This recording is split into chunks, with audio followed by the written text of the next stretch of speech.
चलिए जानते हैं आज के देश और दुनिया की सिलेक्टेड काम की और महत्वपूर्ण 50 बड़ी खबरों को सिर्फ 10 मिनट में। पर अभी तक आपने इस वीडियो को लाइक नहीं किया तो लाइक कर दीजिए। किसानों की हुई बल्ले बल्ले, देश भर के किसानों को मोदी कैबिनेट ने दी 7 बड़ी सौगात। खाद्य पोषण फसल विज्ञान के लिए 3,980 करोड़ रुपए की योजना को दी मंजूरी। 2,817 करोड़ रुपए के डिजिटल कृषि मिशन को मंजूरी दी। पशुधन स्वास्थ्य के लिए 1,702 करोड़ रुपए की योजना को दी मंजूरी। इतना ही नहीं, बागवानी के विकास के लिए 860 करोड़ रुपए को मंजूरी दी और कृषि विज्ञान केंद्रों के लिए 1,202 करोड़ रुपए के आवंटन को मंजूरी दी। अश्विनी वैष्णव बोले, अब किसानों की आमदनी बढ़ेगी। नीतीश कुमार ने रचा इतिहास, बैडमिंटन में जीता गोल्ड मेडल। पैरा ओलंपिक में भारत को दिलाया नोवा पदक। योगेश ने डिस्कस थ्रो में सिल्वर दिलाया। पीएम मोदी ने दी बधाई। अब देश भर में बुलडोजर इंसाफ पर लगेगा ब्रेक। अपराधियों के खिलाफ बुलडोजर की कार्रवाई मामले में सुप्रीम कोर्ट ने कहा, लड़के की गलती के चलते पिता का घर गिरा देना सही नहीं। हम दिशा निर्देश बनाएंगे और उनको सभी राज्यों को मानना होगा। देश के मुसलमानों पर हमले जारी। कांग्रेस नेता राहुल गांधी ने हरियाणा और महाराष्ट्र की मॉब लिंचिंग की घटनाओं पर बीजेपी पर साधा निशाना। बोले, मोदी सरकार के राज में उपद्रवियों को खुली छूट, सरकारी तंत्र मुक्त दर्शक बनाओ। साथ ही कहा, भाजपा कितनी भी कोशिश करे लेकिन नफरत के खिलाफ भारत जोड़ने की लड़ाई हम जीतेंगे। सरकार ने अगस्त में जीएसटी से 1.75 लाख करोड़ रुपए जुटाए। वित्त वर्ष 2024-25 का तीसरा सबसे बड़ा कलेक्शन सालाना आधार पर इसमें 10% की हुई बढ़ोतरी। वहीं अगस्त में सरकार ने टोटल 24,460 करोड़ रुपए की राशि रिफंड की। युवाओं के लिए बड़ी खुशखबरी, यूपी पुलिस में अगले 2 साल में 1 लाख जवान होंगे भर्ती। सीएम योगी आदित्यनाथ ने किया ऐलान। बोले, भर्ती में पिछली सरकारों की तरह नहीं होगा भेदभाव। कंगना रनौत की अपकमिंग फिल्म इमरजेंसी की रिलीज डेट टली। मीडिया रिपोर्ट्स के मुताबिक सेंसर बोर्ड फिल्म में और कर्स लगाना चाहता था ताकि किसी भी व्यक्ति की धार्मिक भावनाएं आहत न हो। वहीं इमरजेंसी फिल्म पर बेन से भड़की कंगना रनौत। कहा, कोर्ट से लड़कर अनकट की रिलीज करूंगी। अचानक यह नहीं दिखाऊंगी कि इंदिरा गांधी खुद मर गई। सोने चांदी की कीमतों में आई कमी। आईबीजे के अनुसार 10 ग्राम 24 कैरेट सोने का भाव 521 रुपए गिरकर 71,437 रुपए पर आ गया। वहीं चांदी 2,643 रुपए गिरकर 82,376 रुपए प्रति किलो आ गई। यूपी के राशन कार्ड धारकों के लिए अच्छी खबर। अब सरकार की पोर्टेबिलिटी योजना के तहत देश के किसी भी कोने से ले सकते हैं राशन। अब चंडीगढ़ में किसान आंदोलन शुरू। सरकार के खिलाफ डटे किसान। 3 महीने का राशन पानी साथ में लाएं। किसानों का कहना है कि अब तो उनका पक्का मोर्चा यहां से तभी उठेगा जब पंजाब सरकार उनकी सारी मांगे मान लेगी। जम्मू के सुंजवान मिलिट्री स्टेशन पर आतंकियों ने सेना पर स्नाइपर से की फायरिंग। 1 जवान हुआ शहीद। सेना पुलिस का इलाके की घेराबंदी कर सर्च ऑपरेशन जारी। केजरीवाल के पीए विभव को मालीवाल मारपीट केस में जमानत। सुप्रीम कोर्ट बोला, चोटें सामान्य थी, आरोपी बेल का हकदार। सीएम ऑफिस नहीं जाएंगे। पेंडिंग केस निपटाने के लिए सीजीआई चंद्रचूड़ ने बनाया महाप्लान। केंद्रीय कानून मंत्री अर्जुन राम मेघवाल बोले, तारीख पर तारीख वाला कल्चर बदलने का वक्त। विदेश मंत्री एस जयशंकर की चेतावनी पर भड़का पाकिस्तान। कश्मीर को बताया अंतर्राष्ट्रीय विवादित मुद्दा। कहा, इसका समाधान संयुक्त राष्ट्र सुरक्षा परिषद के प्रस्तावों के तहत किया जाना चाहिए। जातीय जनगणना संवेदनशील मुद्दा, इसका इस्तेमाल चुनावी उद्देश्यों के लिए नहीं किया जाना चाहिए। आरएसएस का बड़ा बयान। का समाज की एकता और अखंडता के लिए खतरा है जातिगत जनगणना। आंध्र तेलंगाना के कई जिलों में बाढ़ से 20 से ज्यादा लोगों की मौत। एनडीआरएफ की 26 टीमें तैनात। दोनों राज्यों में 140 ट्रेनें कैंसिल। विजयवाड़ा में 2.76 लाख लोग हुए प्रभावित। वहीं आज यूपी, एमपी, गुजरात, महाराष्ट्र, बंगाल, असम, मेघालय समेत 21 राज्यों में भारी बारिश का अलर्ट।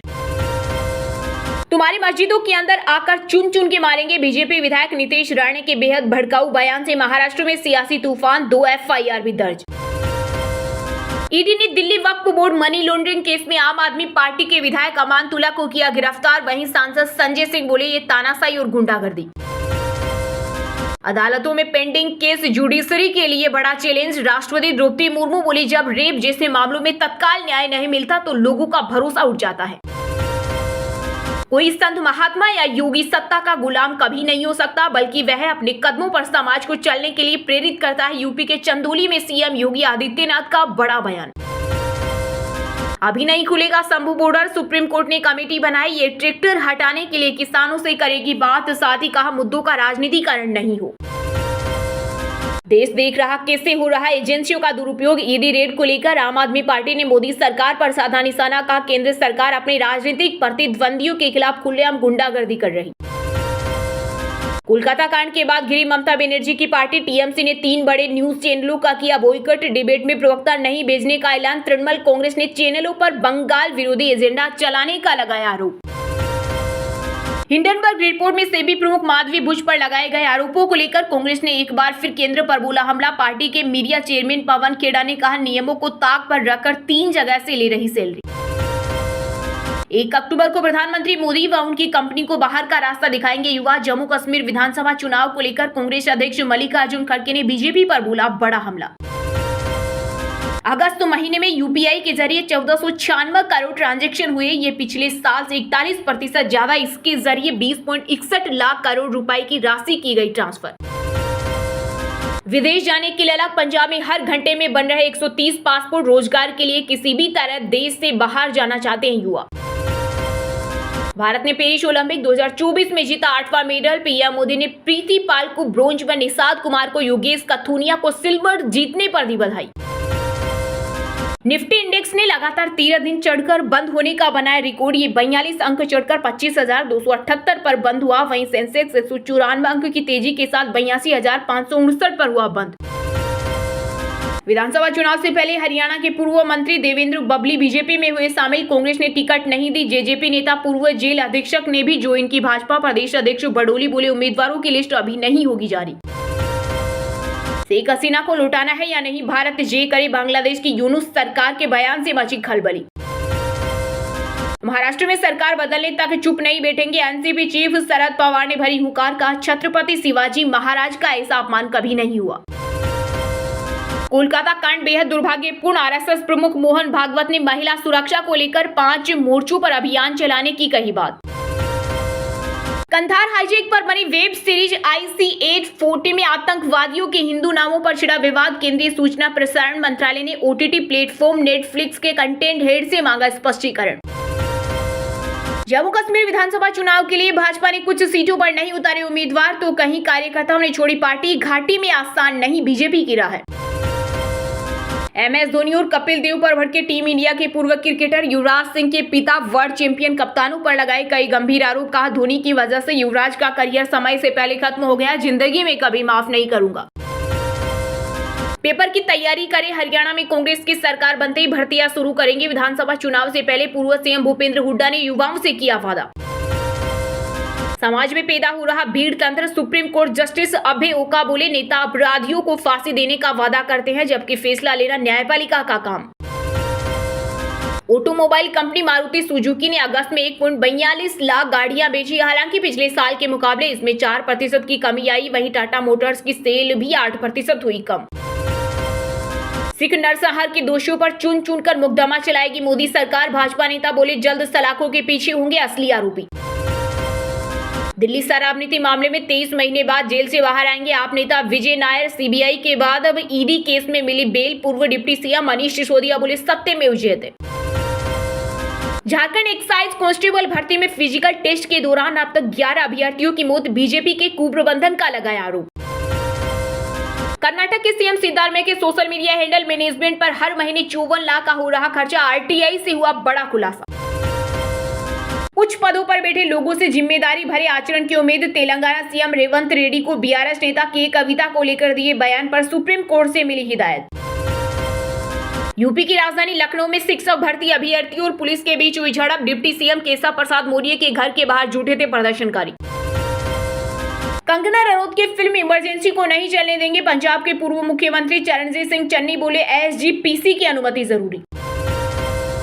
यूपी में फिर एक्शन मोड में आया मानसून। नोएडा, गाजियाबाद, बरेली, मथुरा समेत 18 जिलों में भारी बारिश का अलर्ट। राजस्थान के एसआई पेपर लीक मामले में बड़ा एक्शन। अपने ही बच्चों को पेपर देने वाला पूर्व आरपीएससी सदस्य गिरफ्तार। बेटा बेटी भी पकड़े। उत्तराखंड में नाबालिग से छेड़छाड़ का आरोपी बीजेपी नेता गिरफ्तार। लड़की को टॉफी देकर छेड़ा था। पोक्सो एक्ट में केस दर्ज। पार्टी ने किया निष्कासित। चलिए दोस्तों, अब जानते हैं जो आम आदमी के काम की और फायदेमंद खबरें हैं उनको विस्तार से। पर इससे पहले अभी तक आपने इस वीडियो को लाइक नहीं किया तो लाइक कर दीजिए। अब देश भर में बुलडोजर इंसाफ पर लगेगा ब्रेक। अपराधियों के खिलाफ बुलडोजर की कार्रवाई मामले में सुप्रीम कोर्ट ने कहा, लड़की की गलती के चलते पिता का घर गिरा देना सही नहीं, हम दिशा निर्देश बनाएंगे, सभी राज्यों को मानना होगा। जी हां, यूपी एमपी समेत कई राज्यों में अपराधियों के खिलाफ हो रही बुलडोजर कार्रवाई के चलते सुप्रीम कोर्ट के जस्टिस BR गवाई और KV विश्वनाथ की बेंच ने सुनवाई की। इस दौरान सुप्रीम कोर्ट ने बुलडोजर कार्रवाई पर सवाल खड़े किए और कहा कि सिर्फ आरोपी होने के आधार पर किसी के खिलाफ ऐसी कार्रवाई नहीं हो सकती। वहीं सोलिसिटर जनरल तुषार मेहता ने अपनी दलीलें पेश की। उन्होंने कहा कि ऐसा केवल नगर निगम के कानून के अनुसार ही किया जा सकता है। सुनवाई के दौरान जस्टिस गवाई ने कहा कि सिर्फ इसलिए घर कैसे गिराया जा सकता है क्योंकि वह आरोपी है, अगर वह दोषी भी है तो भी घर नहीं गिराया जा सकता, हमें रवैये में कोई बदलाव नहीं दिखता। इस पर तुषार मेहता ने कहा, अदालत के सामने गलत ढंग से याचिकाकर्ता मामले को रख रही है, ये कार्रवाई नियमों का पालन करते हुए की गई है। उन्होंने कोर्ट को बताया कि इस कार्रवाई से पहले नोटिस बहुत पहले जारी किए गए थे लेकिन ये लोग पेश नहीं हुए। वहीं जस्टिस गवाई ने कहा, किसी को भी कामियों का फायदा नहीं उठाना चाहिए, अगर निर्माण अनाधिकृत है तो ऐसे मामलों में भी यह कानून के अनुसार होना चाहिए। सुप्रीम कोर्ट ने कहा कि इस संबंध में गाइडलाइन बनाए जाने की जरूरत है। कोर्ट ने कहा कि सभी पक्षों को सुनने के बाद हम इस मामले में दिशा निर्देश जारी करेंगे जो पूरे देश भर में लागू होगा। इसके साथ ही सुप्रीम कोर्ट ने सभी पक्षकारों से सुझाव मांगा है। कोर्ट ने कहा कि सभी पक्षों का सुझाव आने दीजिए, हम राष्ट्रीय स्तर पर दिशा निर्देश जारी करेंगे, इसका सभी राज्य पालन करेंगे। दरअसल सुप्रीम कोर्ट जमीयत उलमाए हिंद की याचिका पर सुनवाई कर रही है। इसमें आरोप लगाया गया है कि बीजेपी शासित राज्यों में मुसलमानों को निशाना बनाया जा रहा है और बुलडोजर एक्शन लिया जा रहा है। याचिका में यह भी आरोप है कि सरकारों ने पीड़ितों को अपना बचाव करने का मौका ही नहीं दिया, बल्कि कानूनी प्रक्रिया का इंतजार किए बिना पीड़ितों को तुरंत सजा के तौर पर घरों पर बुलडोजर चला दिया। अब इस केस की सुनवाई 17 सितंबर को होगी।